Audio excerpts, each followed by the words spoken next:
Quando nós chegamos lá, na época, né, eles estavam treinando comigo, ali chegava um moleque de celular, última geração, um Oxford, olha fulano, olha ciclano, tenisão.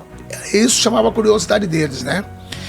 Enfim, conversando com esse rapaz, ele falou assim, pô, depois da pandemia, eu não vi mais aviãozinho aqui, eu não vi mais vaporzinho.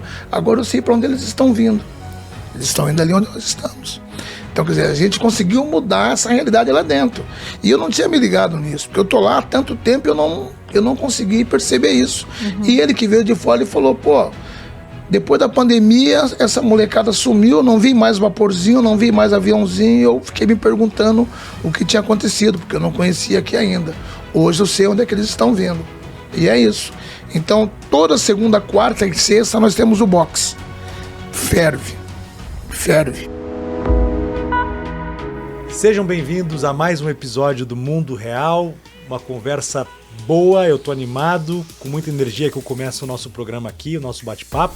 Vanusa, tudo bem? Tudo bem, e você, João? Tudo jóia. Vamos convidar o nosso telespectador para seguir o nosso canal? Por favor, explique as razões por que ele tem que seguir e se inscrever. Para que a gente tenha mais audiência e consiga trazer pessoas ainda mais interessantes ou tão interessantes como a gente convida até hoje. É um apoio, com certeza, mas do ponto de vista prático é para você ouvir aquele sininho e ficar ligado que tem um novo episódio com histórias inspiradoras, com relatos de vida super legais, assim como também profissionais da saúde, especialistas.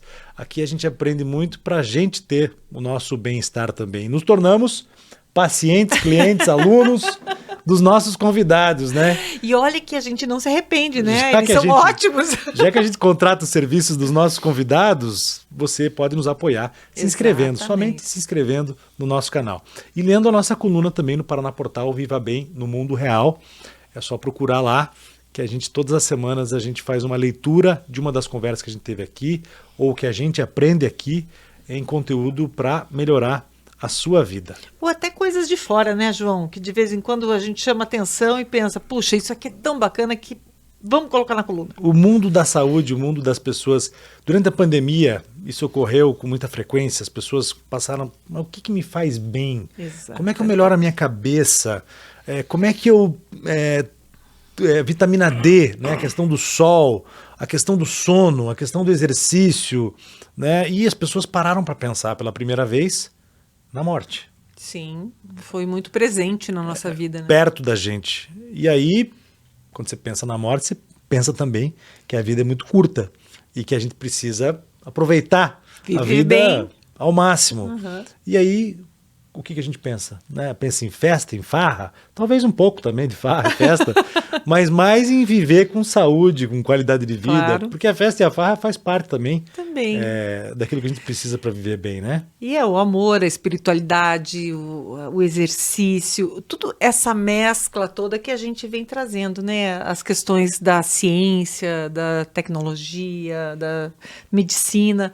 E eu acho que esse combo todo é que pode resultar numa vida melhor. E são essas ferramentas que a gente traz aqui a Exatamente. cada episódio. E hoje a gente vai ouvir uma história, eu estou muito curioso, né, para ouvir o famoso Snoopy Rodrigues, que na verdade não tem nada de Snoopy, né? Ele é o José Luiz Rodrigues, lutador de boxe, que tanto nos honrou, veio do interior do Paraná, lá da nossa Paranavaí, cidade quente, calor forte. Você já lutava lá? Então, boa noite, Vanusa, João. Muito prazer conhecer vocês pessoalmente, um prazer enorme estar aqui, né? Obrigado por essa oportunidade aí, que é sempre bom a gente estar, né, contando um pouco da nossa história, né, expondo um pouquinho, fomentando o nosso esporte, né? Então, eu em Paranavaí eu era curioso, gostava muito, né, do esporte, né, quando moleque, mas eu comecei a praticar o boxe aqui em Curitiba aos 16 anos. 16 anos eu vim para Curitiba, né, deixei Paranavaí. Paranavaí minha vida era outra, era catar algodão, derriçar café, brincar na laranja, né, caminhão de boia fria, mandioca, quando faltava um dinheirinho, mandioca, né. Então essa era a minha vida lá, né? Brincar nos pomar, nadar em rio. Depois vim para a capital, né? A selva de pedra, aí tudo mudou. Como é que isso mudou? Como é que o boxe entrou na tua vida? Então, como eu falei, sempre fui fã de lutas, né? Gostava muito de acompanhar na televisão, aquelas lutas que passavam, né? E quando eu cheguei em Curitiba, como eu falei, né? Vida interior para cá, já estava com 16 anos, uma cidade, né? Totalmente diferente, né? Da cidade do interior, garoto novo, né? Sem conhecer nada, e aí eu tive a sorte, por alguns amigos, né? Eu moro, quer dizer, hoje não, né? Mas quando vim para Curitiba, eu vim direto para Abranches, região ali, Abranches, Barreirinha, e fiz alguns amigos que me indicaram a Praça Oswaldo Cruz, na época, e eu, por sorte, né? Fui para a Praça Oswaldo Cruz. De primeiro eu procurei a capoeira, mas a capoeira não tinha vaga. O mestre Periquito me indicou o boxe, talvez tivesse vaga. Eu falei com o Rubens Samperruchon, que era o professor na época, e ele me aceitou dentro do boxe. Mas você não tinha nem noção do boxe? Dentro do projeto. Você falou, quero aprender. Eu gostava, mas eu não tinha noção. Eu era briguento, né? Brigava na escola, brigava na rua. Já que eu brigo, eu vou tentar... né? Já que eu sei brigar, eu vou tentar levar isso pro esporte, então. Meu pai, para tentar me consertar, o seu Feliciano me colocou na Guarda Mirim, né? Na época. Mas foi a mesma coisa, foi terrível, não teve jeito. Mas o boxe ajudou? O boxe me ajudou muito, né? Muito. A brigar melhor na escola? Na verdade, o boxe ele me educou, né? Ele me direcionou, né? Me canalizou toda aquela energia, até porque moleque Peralta aqui na capital, ele não tem chance, né? Você tem dois caminhos, né? Você vai virar marginal ou você vai virar afinado, né? E eu, graças a Deus, tive a sorte de conhecer o boxe, que foi que me orientou, né? Me direcionou, né? Canalizou toda aquela energia, toda aquela fúria. E aí eu comecei a desenvolver melhor, né? Eu acho que na época o Rubens Sanli teve um olhar clínico comigo, né? E começou a me trabalhar mais, se dedicar mais, me puxar mais nos treinos, né? E eu fui também me dedicando, porque eu já gostava, né? E aí eu me tornei campeão paranaense, campeão curitibano, eu fui pegando maioridade, aí eu participei de um outro projeto lá em São Paulo, né? Morava em Curitiba, mas continuava competindo em São Paulo. Em São Paulo eu conheci a Vila Manchester, lá do seu Oswaldo do Amaral, e passei a defender a Vila Manchester lá em São Paulo. E aí eu me tornei campeão paulista amador, me tornei campeão dos campeões, e fui campeão brasileiro também amador. Que bacana. E como é que é essa história de saiu do campo da plantação de laranja para pro ringue numa cidade como São Paulo, por exemplo? Pois é, então, é aquilo que eu digo, o esporte, ele nos abre portas, né? Nos oferece, assim, um leque de oportunidades. E eu aproveitei o momento, né? Porque moleque novo, cheio de energia, cheio de gana, quando você é novo, você é destemido, né? Você não conhece o perigo, né? Não conhece o perigo, então você vai, né? E eu aproveitei essa oportunidade, né? E comecei aí, né? Me tornei campeão brasileiro amador, aí passei, né? Depois, com o tempo, me profissionalizei, né? Aí fui galgando, porque naquela época você tinha que conquistar rankings, tinha que ser ranqueado, né? Nós estamos falando o quê? Década de 70, década 90? de 80? Década de 90, 90. Né? 80 para 90. Em 86 eu vim para Curitiba e daí para cá eu comecei essa saga, né? E vamos falar uma coisa aqui. Durante esse período, por exemplo, eu, e assim como muitos jovens, sonhou em ser lutador de boxe. E principalmente por causa daquele filme do Sylvester Stallone, que é o Rocky Balboa. Rocky Balboa, isso aí. Todo mundo queria ser o Rocky, eu dizendo, né? Rambo. Não é? Rambo veio antes, né? Antes ou depois, eu não sei. Não é o Schwarzenegger também, vamos dizer. Não é o Arnold. Mas, cara, Rocky Balboa. Todo mundo queria aquela cornetinha tocando. E foi um período... E assim, eu me lembro, inclusive, que eu fui com meu pai assistir uma luta do Maguila, no ginásio Tarumã. Sim. O Maguila lutou contra um argentino. E eu fiquei lá esperando 2, 3 horas para assistir a luta. E a gente foi num cantinho lá, bem longe do ringue. Eu comprei uma pipoquinha ali e ficamos esperando. O Maguila derrubou o argentino no primeiro round, assim. Coisa de... Que legal. Você lembra dessa luta? Rapaz, eu não tive nessa luta, mas eu me lembro, eu sou muito fã do Maguila. O Maguila é um dos melhores pesos pesados que nós tivemos, né? No Brasil, né? Representou o Brasil, né? Eu acho que aqui na região Argentina, Paraguai, Uruguai, América Latina, não teve para ele, né? Então, o Maguila é o melhor que nós temos. Mas isso, outro dia aqui, inclusive, a gente teve um rapaz que veio falar do bonsai, aquela árvore oriental, e ele falou do impacto que o Karate Kid teve na vida dele. Sim. Por conta das... Ele faz isso por causa do filme. E muita gente, acho que muita gente entrou no boxe por causa disso, queria ser lutador de boxe por causa do filme do Sylvester Stallone, né? Também, né? Também. É que o que eu penso, pelo menos, né, que eu vejo também, por que o boxe atrai muita criança, né, muitos jovens? Primeiro que a nossa primeira defesa, quando você, né, vai se defender, é levantar a mão, né, e fechar os punhos, né? Então já começa por aí. Na minha época de moleque, eu via muito O Campeão, Mary Lou. Ah, O Campeão, nossa, chorar tanto. Exatamente. Então era isso que me instigava também, né? E já vivia lá em Paranavaí, garotinho, né, negrinho forte, e não tinha tempo ruim para brigar, então já estava no sangue, né? E foi exatamente isso que me levou para frente, né? Que e me o orientou. legal é que você foi pro exterior também, né? Não ficou só no Brasil, você lutou fora. Então, aí depois que eu passei a profissional, né, eu consegui me ranquear, coisa e tal, eu fiz algumas lutas na Argentina, eu lutei no Uruguai, né? Eu lutei no Paraguai também. Aí depois eu fui para Las Vegas. Fiquei 3 anos em Las Vegas. Lutei em Las Vegas, lutei em Reno, que é uma cidade vizinha de Las Vegas.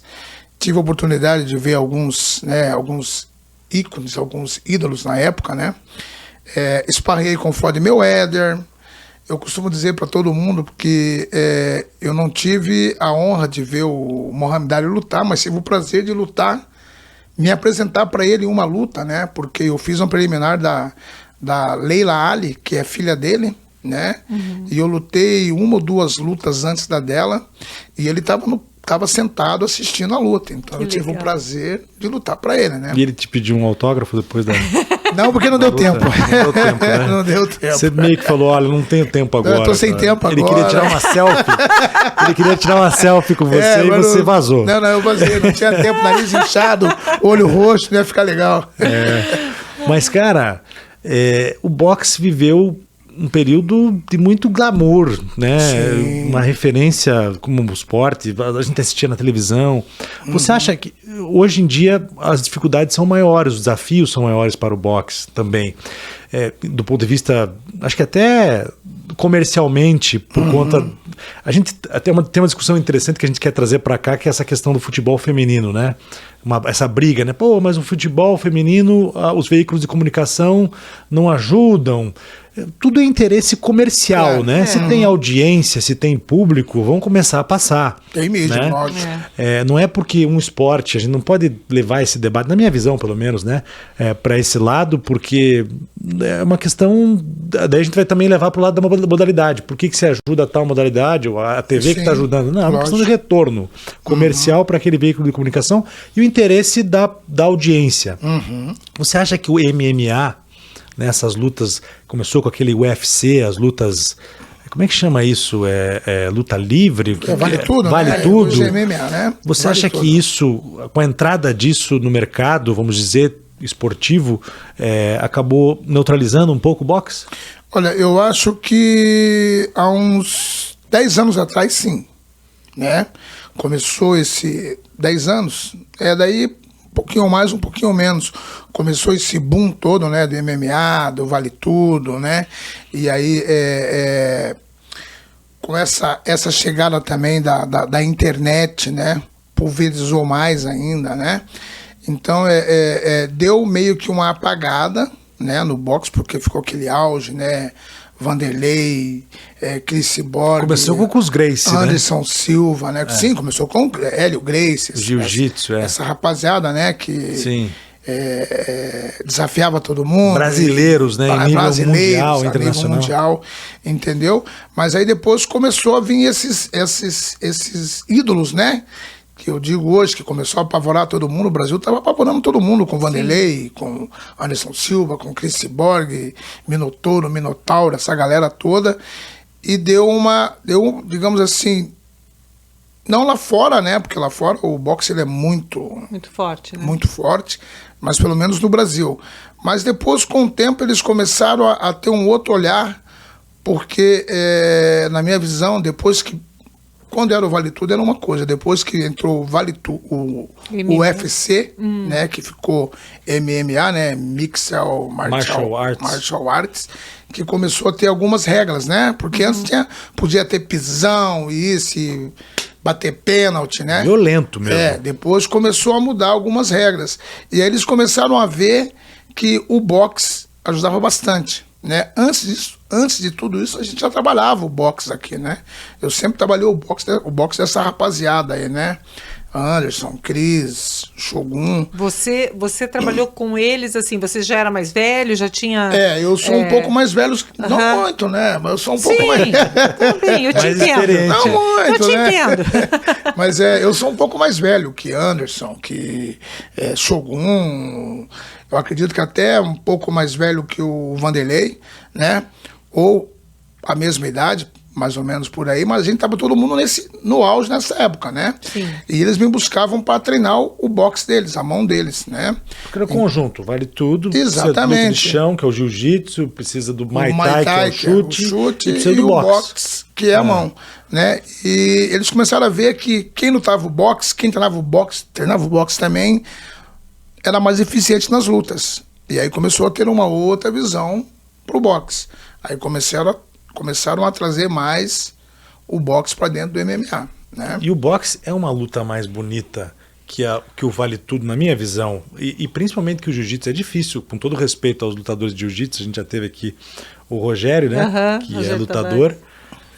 Rogério Tavares. Muito respeito que a gente tem pelo jiu-jitsu, mas a luta de chão, eu me lembro do Royce Gracie, os primeiros Vale Tudo. Esse começou. E ele ficava, assim, muito tempo no chão, cansando o oponente e o adversário.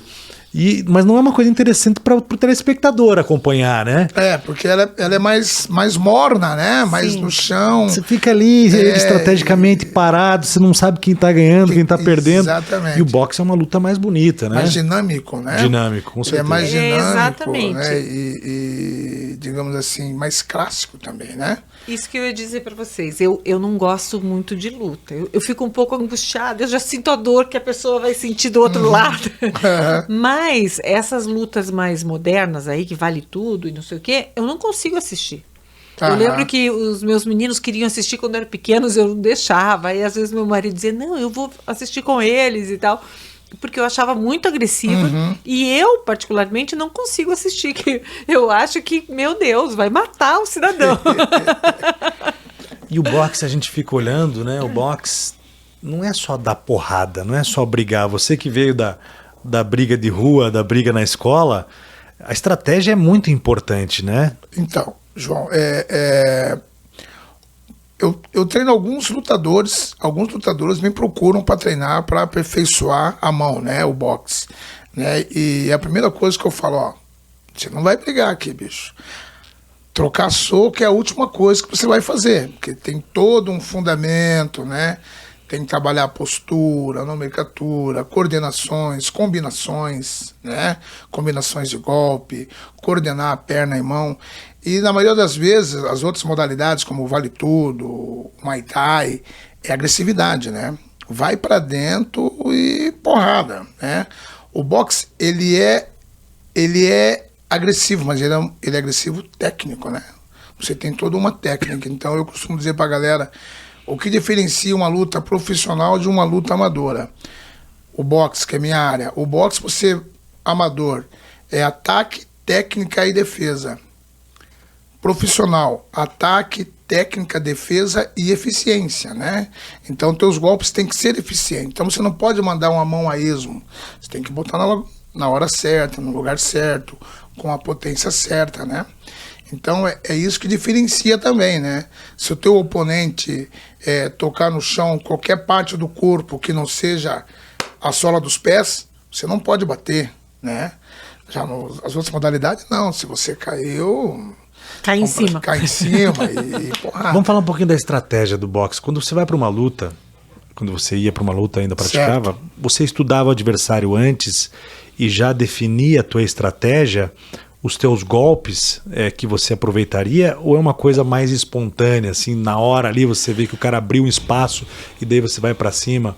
Você estuda, assim, tem ações coordenadas que você tem, por exemplo, você se conhece, você sabe que a tua direita é mais forte, você sabe que uma troca entre direita, direita vai te dar bons resultados, mas também o teu adversário também sabe disso, porque ele te assistiu também. Lógico. Como é que é feito isso, esse planejamento para uma luta? Então, veja bem, hoje né, mudou bastante, né?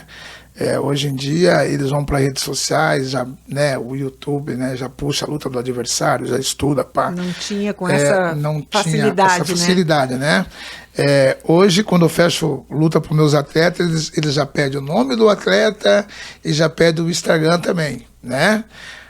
E aí tem alguns que mandam, tem alguns que não, mas é assim mesmo. Então, no meu tempo de atleta, né, a gente já começava a se esquematizar já na preparação, né? Na preparação, na pesagem, se preocupar em chegar bem na hora da pesagem, né? Porque um atleta na pesagem bem, né, chegou certo na pesagem, não passou nenhuma grama, quer dizer que ele está muito bem fisicamente, muito bem preparado, ali já dá uma mexida, né? Quando a gente ia se aquecer, né, o treinador tira de perto do adversário para você não se aquecer próximo a ele, para você não se aquecer próximo ao seu ao treinador, né, para não ter a visão, né? E lá em cima, na hora, você vai... É o teu treino, né? Então, o que você faz... Era mais escondido antes. Exatamente, né? Hoje em dia tá mais fácil. E rola também um climazinho de intimidação naquela, antes da luta ali. Então, essa é isso que eu estava dizendo. Essa intimação, essa estratégia já começa na pesagem, né? Na hora da pesagem, você subiu para pesar, deu certinho na balança, teu peso exato, como tem que ser. Aí, na hora da encarada, é que você vai sentir qual que vai ser o clima da luta, né? Você já olha de cima, o cara, eu tô no peso. Tem que estar confiante, tem que estar firme. Tem que estar firme, tem que estar confiante, tem que estar sereno. Já começa ali, né? Já na pesagem, você já olha pra cara do cara, o cara já te olha e fala, puta, vai dar problema essa luta. Entendeu? Sério, cara? Mas você usa isso depois, você usa pra vida, vamos dizer? Sim. Quando você vai conversar com alguém, você olha no olho do cara, você vê, esse cara é um cara... Principalmente com a mulher em casa. Ah, é? Você olha pra ela... Você olha... Dependendo como ela me fala, hoje tá ruim. Tem momentos que ela te olha e você fala, ferrou. Eu não tô no peso. Hoje eu não tô no peso. Campeão aqui sou eu. Não, mas uma curiosidade, quando eu estava lá em Las Vegas, minha primeira luta, quando eu cheguei lá, eu lutei com o Norberto Bravo, né, um mexicano. E minha primeira luta tinha acabado, eu tinha recém-chego, né, tava há 15 dias, o treinador, o empresário, né, me perguntou, ele era um chileno, me perguntou quanto tempo eu precisava para me preparar para uma luta lá. Eu falei 15 dias, porque eu tava sempre me mantive bem. Estava, né, em forma já. Sempre me mantive bem, né? O maior inimigo do atleta é o condicionamento físico, né? Então eu sempre me mantive bem. E aí tudo certo, minha primeira luta internacional, Las Vegas, que era meu sonho, né? Puta, aquele mundo, aquela loucura toda. E aí, um dia antes, né, fomos pra pesagem, no Orleans, coisa e tal, né? E o mexicano super confiante, pô, um cara bravo. E tudo bem. Sim, né? O nome dele era Bravo, não era? Norberto Bravo. Norberto, né? Bravo, pô. Não tinha que ser, o cara chega intimidando pelo nome já. Usa o nome, né? E aí, no dia da luta, né, nós fomos pro cassino, coisa e tal, e eu fui até o banheiro, né, enorme, um corredorzão assim, enorme, eu indo e ele vindo assim, ó. No que a gente passou, eu encarei ele me cumprimentou. Ali ele perdeu a luta. Sério? Ele foi simpático. Exatamente. Não tinha que ser simpático naquela hora. Mas ia se pegar, né? Entendeu? E você tava um pouco amedrontado. Sim, eu tava pilhado, né? Porra, primeira vez, luta internacional. Mas nessa que ele me olhou assim, eu falei, nossa, já era. Aí eu ganhei dele a luta. Mas você cumprimentou ele ou não cumprimentou? Não cumprimentei. Mas eu acho que ele quis te neutralizar. Falar, cara, não sou tão ruim assim, eu sou gente bonzinho. boa, é o problema dele. Mas foi isso, então, quer dizer... Foi uma luta dura? Super dura. Super dura. O Norberto Bravo era bravo mesmo. A luta super dura, eu ganhei por pontos. 4 rounds, porque era a minha estreia na cidade. Eu fiz 4 rounds e ganhei dele os 4 rounds. Qual foi a luta mais difícil que você fez na tua vida? A mais difícil foi uma que eu fiz de 10 rounds. Lá em Las Vegas também, que eu lutei na preliminar da Leila Ali, né? Eu peguei um garoto lá que era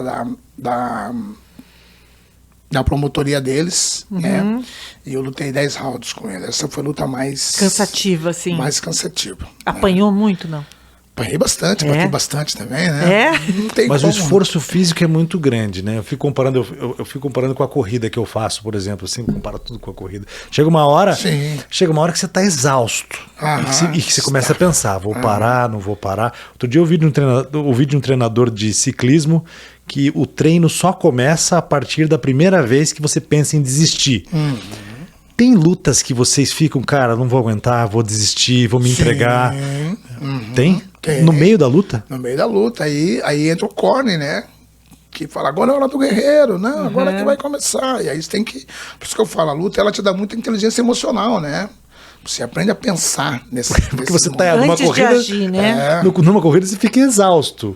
Numa luta de boxe, você tá exausto e ainda leva uma porrada na cara. Várias porradas. Várias. Várias Né? porradas. E você não pode falar, eu tô cansado, Isso cara. me Não lembra tem os como. filmes que eu assistia na sessão da tarde, quando tinha luta de boxe. Aí o cara tava lá, exausto, e dizia, pô, perdeu.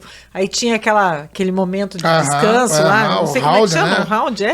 E aí ia lá pro cantinho, o corner, né? O corner. E vinha o técnico, não sei quem. É fundamental. Água, não sei o que, você vai, porque você consegue, porque não sei o que, e o cara, cara você não vira vai a deixar luta. isso, e aí daí o cara ganhava a luta. Até outro dia eu tava passando Assim na mesmo. televisão, a gente mudando de canal, apareceu um filme do Rock. Eu falei, peraí. Silêncio!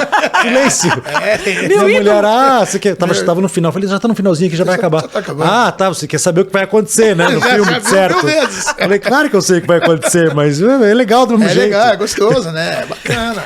Pra você, desculpe, vamos lá. Pode falar. Quem foi o maior lutador da história? Ó, eu sou o maior fã do Evander Holyfield. Esse... Foi o cara que derrubou o Mike Tyson, né? Derrubou o Mike Tyson na época do auge dos dois, né? O Tyson vinha derrubando todo mundo, né? Era o Iron Man, né? Chamava ele, né? Iron Man, coisa e tal. E eu já dava aula aqui, né? Antes de ir para os Estados Unidos. Dava aula na Muzenza, né? Tinha alguns alunos lá e a gente estava sempre nessa discussão, né? De quem que eles sempre estavam distanciando Tyson e Holyfield. Nunca colocava os dois, né? Tyson batia em todo mundo aqui, o Holyfield em todo mundo lá, e os caras não colocavam os dois juntos. E aí um dia eu comentei com o pessoal, falei, olha, eu sou mais o Holyfield. Por quê? Porque o Holyfield é o seguinte, ele é um cara técnico, né? Ele é super técnico. O Tyson, ele é forte.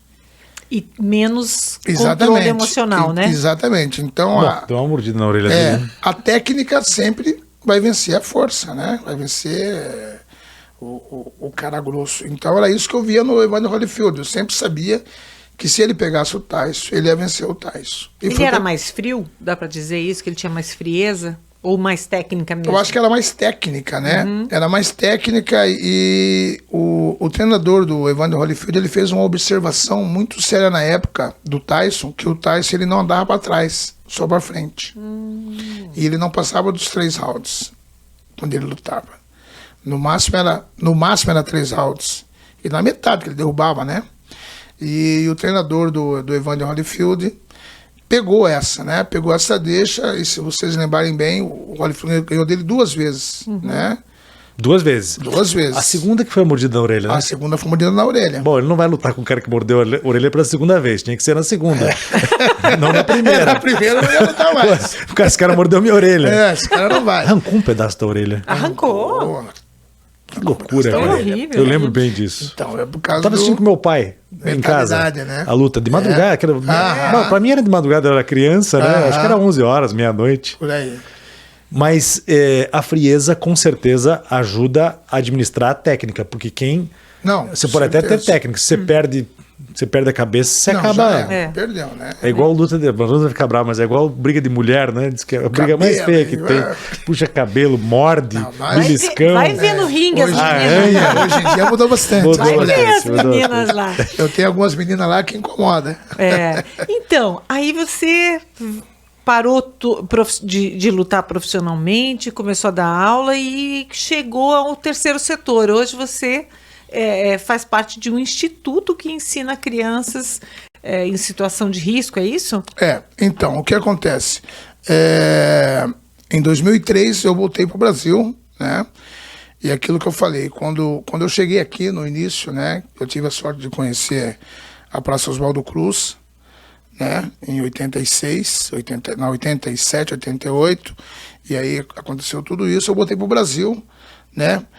E aí muda tudo, né? Zera tudo, é tudo diferente.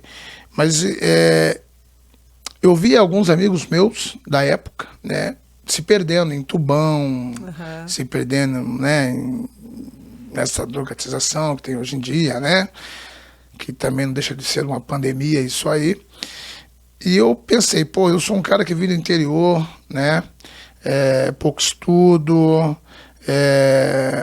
olha o que eu consegui fazer através do esporte, né? Eu tive a sorte de conhecer a Praça Oswaldo Cruz, tive a sorte de ter boas pessoas me orientando, né, do meu lado, pessoas que acreditaram, investiram em mim. Eu preciso dar uma contrapartida, né? Preciso dar um retorno do que eu recebi, né? E pensei também, já fiz vários trabalhos, né? E eu preciso também se reinventar, porque quando você é lutador, você está acostumado com o auge, com, né, as pessoas e tal. Então eu preciso me reinventar. E aí eu fiz um trabalho primeiro dentro da colônia penal agrícola, né? Trabalhei, foi isso, cara? Trabalhei com alguns detentos lá dentro. Porque existe uma fama, né, de que dentro da prisão tem muito lutador de boxe, que eles brincam muito de lutar. O próprio Mike Tyson, quando foi preso, né, cumpriu pena, ele era meio ídolo lá, e tinha a turma do boxe lá dentro, ele lutava lá dentro. Aparece muito também em filme e tal. Rola isso mesmo? A turma gosta do boxe? Gosta do boxe, acho que a turma gosta do esporte lá dentro, né? Porque o esporte, ele é uma ferramenta incrível, né? Trabalha a cabeça. Trabalha a cabeça, trabalha o emocional, né? Trabalha a tua adrenalina, né? Desestressa. Qualquer modalidade de esporte, eu digo até porque o Ronaldinho não foi campeão lá no Paraguai, dentro da cadeia. Entendeu? Então é o esporte em si. Mas falando em boxe, eu acho que o boxe é melhor porque, exatamente por isso, ele extrai, né? Bota pra fora toda a revolta, né? Toda aflição, angústia, né? E você trocar porrada, depois no final você vai lá, abraça, aperta a mão do teu adversário e fica todo mundo em paz. Canaliza a agressividade. Canaliza aquela agressividade, aquela energia. Então, quando tinha um rapaz que ele foi preso, saiu, aí foi preso de novo, e um belo dia me manda uma mensagem, né? E eu fui lá, fiz esse trabalho com ele, né? Só que daí, no final, a gente meio que se decepcionou, porque quando você está lá dentro, você é uma pessoa, aqui fora você já é outra, né? E aí eu pensei, a gente tem que começar a fazer esse trabalho, porque é um trabalho importante, mas a gente tem que começar a fazer de uma outra maneira. Daí um amigo falou assim, por que você não começa com as crianças? Que vai ser melhor. Primeiro você vai ajudar bastante e você vai evitar que essas crianças, quando adultos, cheguem lá. Eu falei, é por aí mesmo. E aí eu comecei, né, a fazer esse trabalho, né? As primeiras vezes que eu fui para a comunidade de Capanema não foi assim tão simples, né? As primeiras vezes que eu fui para lá, porque aquilo que eu falei, eu não sou da comunidade, né? Então era muito difícil eles me aceitarem, né? Mas eu fui indo, fui uma, fui duas. Aí depois eu conheci o Clube de Mães, né? Onde tem lá a dona Elenilda, né? Que é a presidente do Clube de Mães. A gente não tinha ainda o instituto, era a magia do boxe, chamava-se, né? Porque era só o boxe. E quando eu conheci a dona Elenilda, eu sentei, né? Conversando com ela me falou qual que era o papel do Clube de Mães dentro da comunidade. O papel do Clube de Mães dentro da comunidade é atender aquelas mães que perdem seus filhos para droga, para as guerras lá dentro, ou que vai em cana, né, que vai preso. E aí eu falei para ela dessa minha ideia, né, dessa minha intenção de fazer essa inclusão, né, com as crianças através da luta. Ela falou, pô, por favor, né? Aí me trouxe para dentro da comunidade. E ali eu comecei a fazer esse trabalho, né? E aí hoje nós estamos lá há 7 para 8 anos, né? No começo a gente não tinha uma referência. Então o que eu fiz? Eu peguei alguns lutadores que já treinaram comigo, né? E comecei a levar para lá. Quando teve o UFC aqui, né? A gente fez uma parceria, levamos os garotos na pesagem para assistir. Nossa, que emoção, né? Nossa Senhora! Levei eles em alguns eventos como Samurai, Brave, outros eventos de luta que teve. Eu pegava a garotada, levava lá para poder ir alimentando, dando outra visão, outro direcionamento, né? Porque dentro da comunidade o que eles têm ali é tráfico, é polícia, é muita agressividade, né? E aí com esse trabalho não, você começa a direcionar, a canalizar e mostrar outros caminhos, né? Uma outra realidade que talvez eles não conheçam. Exatamente isso nós fizemos lá dentro hoje. Alimentou o sonho. A gente alimenta sonhos. Então o que eu falo ali para eles, né? A gente não está aqui prometendo, né? Na verdade, a grande maioria, né, pensa, né, em milhões, isso e aquilo, né? Nosso foco não é esse. A gente quer criar cidadão, né? Cidadania, né?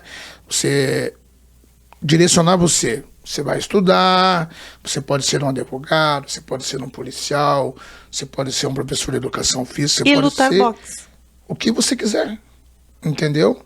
É isso que nós direcionamos a Deus. Você está cheio de razão, porque é que nem você falou, eles na frente deles é só coisa pesada. Só coisa pesada. Né? A tragédia de uma prisão, de uma troca de tiro, do tráfico organizado, de alguém que eles conhecem que foi preso por conta do tráfico, do uso das drogas. Exatamente. Então isso vai gerando uma revolta no ser humano. Certeza. O ser humano precisa desse respiro de esperança, precisa conhecer outras realidades. Eu acho que muito legal isso de você tirar eles de lá, porque não é só o esporte e desenvolver o esporte lá dentro, né? É mostrar o seguinte, olha, a vida não é só isso. Infelizmente, exatamente, a realidade de vocês é essa aqui hoje, mas ela não precisa ser pro resto da vida. E a própria dificuldade financeira, né? Mesmo que não tivesse, e seja a minoria das pessoas que estão lá, que estão tratando com situações ilícitas e tal, a maioria trabalha, a maioria está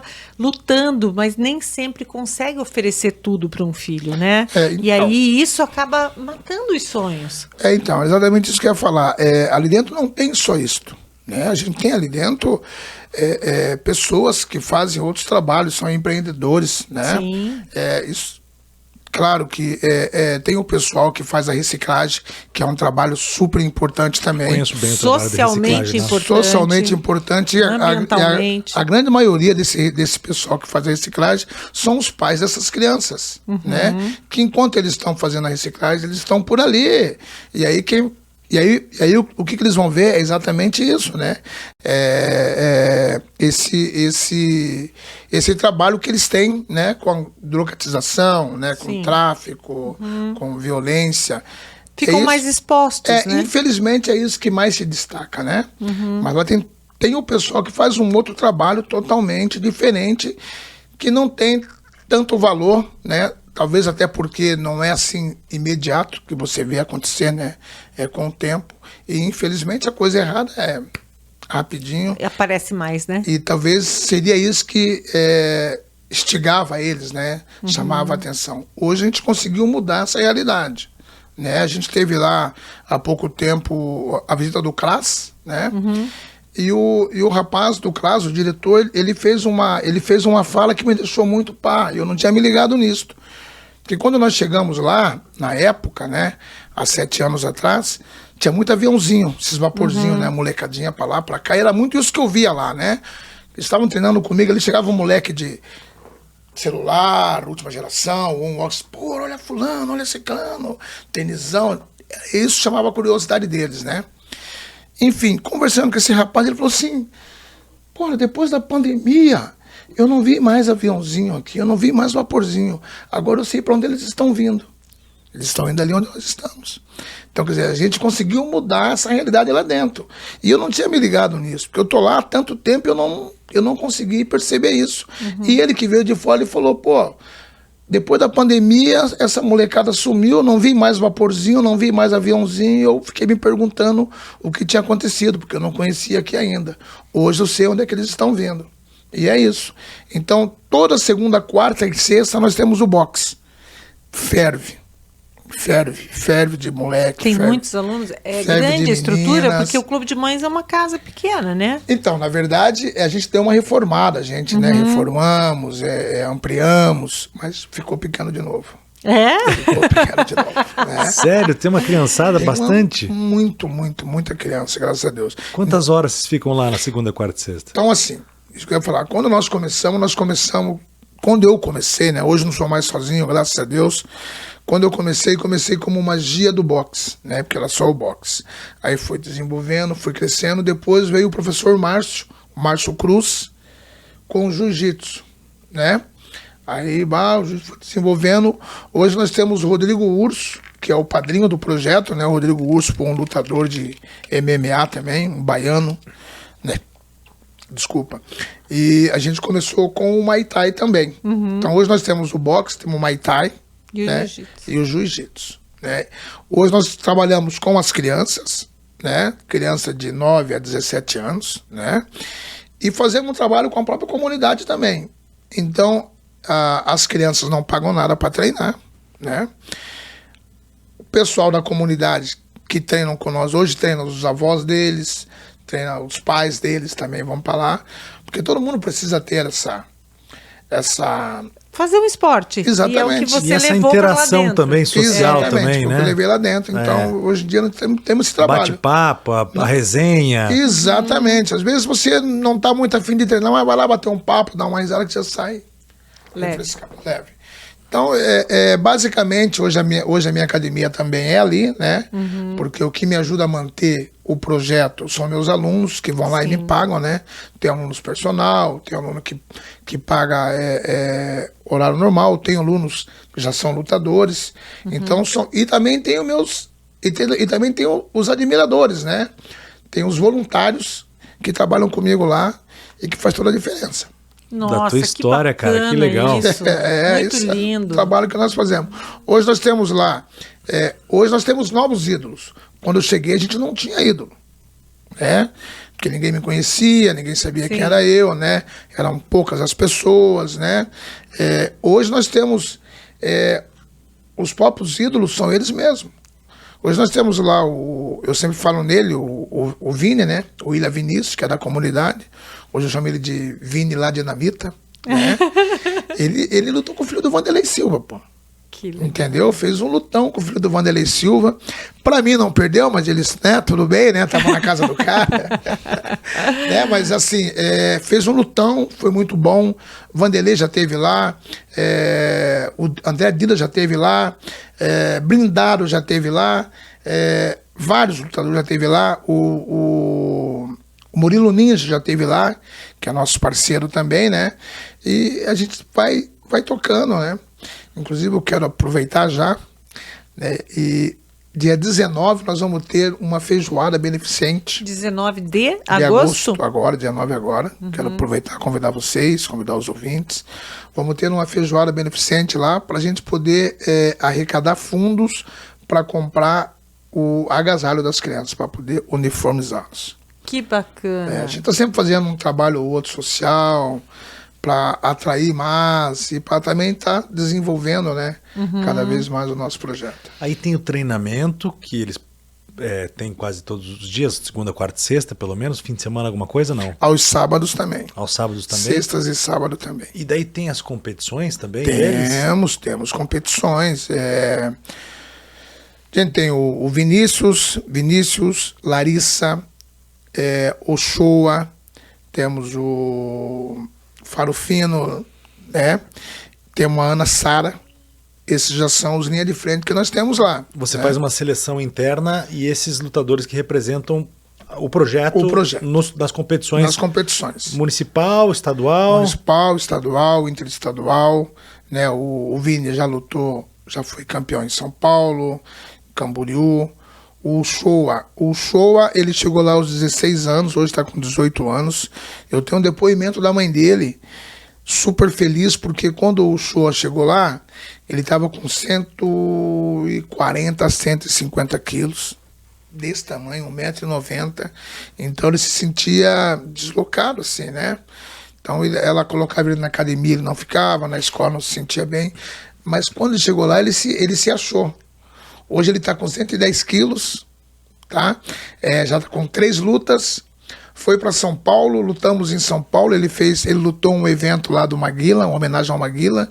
Recebeu uma premiação da Ireni, que é a esposa do Maguila. Então que legal, né? Tudo de bom, né? É emocionante. Legal de ver ele feliz, ver a mãe dele feliz. O pai da Ana Sara, né? Que é uma menina de 13 anos. Que é uma das melhores. A Ana Sara, ela é campeã de jiu-jitsu e campeã de boxe também. O pai dela mandou para nós uma mensagem agradecendo pelo desempenho dela em casa, pelo desempenho dela na escola, pelo desempenho dela com os amigos. Que legal. Então é esse o trabalho que nós estamos sempre fazendo lá dentro. E como é que você consegue recurso para levar esse pessoal para competições fora daqui? Então, é isso que eu estou falando. O que nos ajuda a nos manter ali são os alunos que eu tenho, né? Tá. E alguns amigos, né? Então eu tenho ali o Thiago, né? Thiago Ferraz da F3, que está sempre nos apoiando ali. O que é F3? A F3 é uma empresa de filmagens. Ah, tá. Né? Aí tem uma transportadora, a Giovanelli, também, que está sempre nos apoiando. Temos as lojas Cinco Irmãos também.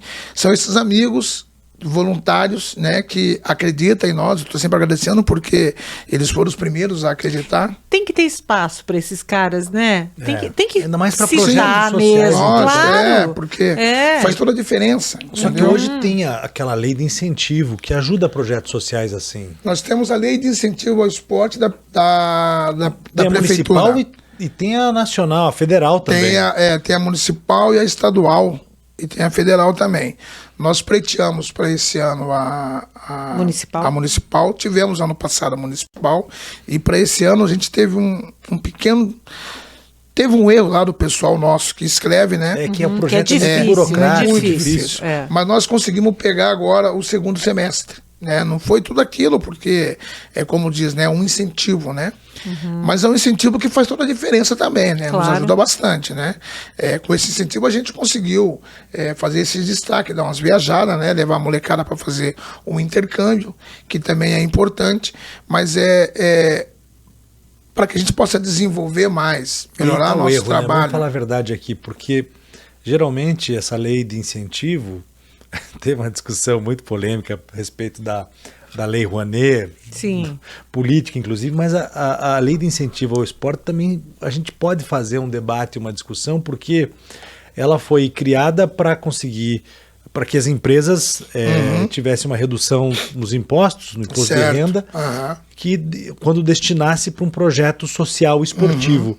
Mas daí as empresas começaram assim, você monta um projeto social teu aí, eu mando a grana para você, e a outra fazer uma troca de favores. De favores aí, e assim, daí só as grandes empresas que tinham, em tese, projetos sociais, que na prática não funcionavam como projetos sociais. Exatamente. Atendiam algumas crianças ali. E aí um projeto de verdade como o teu, e mais do que isso também, a aprovação desse projeto, isso que você falou, cometeram lá um erro na aprovação, eles são muito burocráticos, muito difíceis. O próprio Estado tinha que fazer essa avaliação. Facilitar. Não tinha que mandar. Eu sei que é muito grande você analisar todos os projetos do Brasil, mas tinha que ter um direcionamento, né? A própria prefeitura poderia assumir isso e falar, vamos fazer um diagnóstico do que tem aqui de projeto sério, bacana, exatamente, que esteja vale dando a pena resultado. E que não vale a pena. E vamos escrever esse projeto junto, eu digo, aprovar junto. Eu né? tentei fazer alguns projetos de audiovisual e vou dizer, o que tira você não é o projeto é bom, legal, tal. O que tira você é a vírgula colocada no lugar errado. Exatamente. A falta de uma cópia de um negócio, não sei o quê. Uma certidão tal. Certidão quando você já tem estrutura e nem precisa do dinheiro, da política de incentivo, você contrata o lobista, o advogado lobista, que já é próximo do ministério, que conhece os caminhos que sabe e tal, fazer tudo direitinho. Faz tudo e aprova o projeto. Exatamente. Mas enfim, aí é uma outra discussão que a gente precisa fazer. O importante é a gente registrar que considero o teu projeto muito legal e assim, quero conhecer melhor, inclusive, por favor. Tenho certeza que dá bons resultados. Sim. A gente precisa de projetos assim. Eu acho que a lei ela foi criada para isso, para projetos assim. Né? E eu acho que exemplos como esse podem inspirar outras pessoas a projetos diversos, né? Claro. Veja, você chegou lá com uma ideia, uma vontade e criou um projeto que hoje mobiliza de alguma maneira uma comunidade inteira. Né? E atletas, vários atletas, amigos, ex-alunos, pessoas, empresários. Veja só, é uma movimentação que é muito linda e que pode ser estendida para outras atividades, né? Verdade. Então, você é uma inspiração. Obrigado. Sem dúvida. E digo mais, por que você não deixa teu contato aqui para que as pessoas te procurem? Quem quiser ajudar, pode ajudar? Claro, certeza. Como é que funciona isso? Então, assim, olha, a gente tem algumas redes sociais, né? Pessoal que quiser acompanhar, conhecer, né? Pode ir lá no Instagram do Instituto, Magia da Luta, né? @Magia da Luta? Isso, @magiadaluta.com, já vai achar. Ou só Magia da Luta, bota no Instagram lá, Magia da Luta, já acha, né? Ou Pugilatos Boxing Club, né? Que também é o Instagram da academia. Né? Esse é mais difícil. Esse é um pouco mais difícil.